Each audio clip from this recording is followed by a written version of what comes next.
Welcome back, everyone, to Ferris State basketball coverage. Rob Bentley here on the Preferred Office Machines postgame show, joined by the head coach of the Ferris State Bulldogs, Andy Bronkema, after a 90-75 road win here at Davenport. And, Coach, your team certainly played well here for most of the ball game here tonight.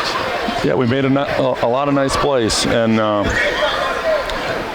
they go back and forth between man-to-man and zone, so you got to be ready for it, and it can hurt your rhythm. But I thought we did a good job of recognizing it, and we turned the ball over in the first half quite a bit. The second half was a little bit better. We ended up with 13, which isn't so bad. We gave up a lot of offensive rebounds too, but they have live bodies. The length on their team, the size of their team. So, you fight it the best you can, and I just think they got a lot of talent. They got a lot of talented players, and they can make tough shots. I mean, a couple of shots that Leach made were just incredible. You find yourself watching and say, what could we have done there? And, we were right in his face, and he drains those shots. So happy with this road win. This has been a tough place for us to play over the years, and this is probably the best we played here. Obviously, you had some stages there during the basketball game where you really got some good looks from the outside. You guys did a nice job of sharing the basketball. Yeah, you got to take what they give you in some regards, so Ethan, I thought, took great shots, and 2 of 8, but he took the ones we needed him to take to space the floor and do what we needed to do, and we were disciplined with it, and Ben made his 4 of 6, pretty amazing. Those guys can really shoot it, and like I said, it's just, it's a great win for us. Winning on the road in the GLIAC, it's never easy, never, and we talk about that a lot, and, it's just, even just coming here, it's Roger Vanderlaan Arena, right? And we can see it on the wall over there. And, Roger, he was a great friend of mine, and he was a great friend of our program, and a great friend of Davenport's, too. He put a lot of work in here. But, he was a Bulldog, graduated a Bulldog, and he passed this year, and we miss him. We miss him a lot. So, it was a lot of emotion, for me, too. And I know the guys knew who he was, but they didn't really know, and probably a lot of people didn't really know just what he did for the program as far as supporting me and supporting our program. And, he didn't want any of the credit, but, now he's not with us, and his name's on the wall, and, but the memories are with us. So it was a pretty emotional game for me, too. Obviously, playing here in Grand Rapids, a number of your guys from the Grand Rapids area, and a great contingent of fans that were here on hand, despite some of the weather we've had, to come out and watch your team play.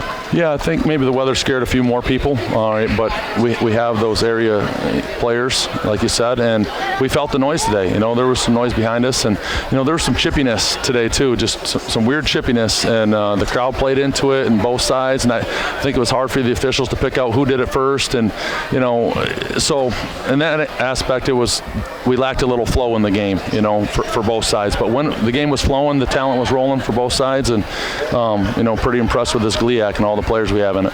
Obviously, a big game for your team in terms of not only keeping conference championship hopes alive, but NCAA tournament implications as well, as you win your 22nd ball game of the year, and certainly put yourselves in good position going into the final game of the regular season. Yeah, I'm proud of these guys. I really am. I think some guys have taken huge leaps this year, and we can talk more in the offseason just about each individual story, what they sacrificed, how they went through their trials and tribulations, and how they improved and how they listened, and and then we'll reset it and try to do it again and try to continue to grow. But there's a lot of guys that have done great things, but there's still, the goals are in front of us. You work all year for the goals to be in front of you. The regular season's right there. The tournament will start, and then hopefully we can get into the NCAA tournament if we finish strong here, and this definitely helped.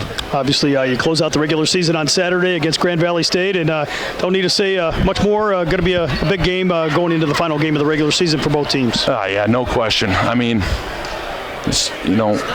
Coach Mann is, he's the head of the program now, and he's got his twist on things. And, we haven't played them since December, so I've been following loosely at what they're doing. I haven't been seeing them a whole lot, but I'm just impressed with all the players that they lost and how they've won 8 out of the last 10 and how they stuck together. And, he's playing a deep lineup, and they're putting ball pressure on the ball, and, I like a lot of the things he's doing. So, they got a really competitive team, talent, length. Obviously we got the Grzoulis versus Grzoulis matchup, and, Marius has been playing amazing this year.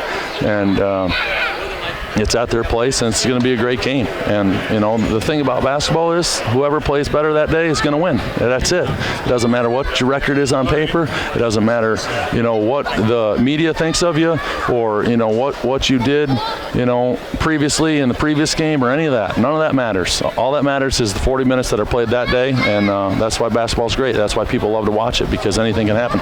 Coach, congrats on the win, and we'll talk to you again on Saturday. All right. Thanks, Robert.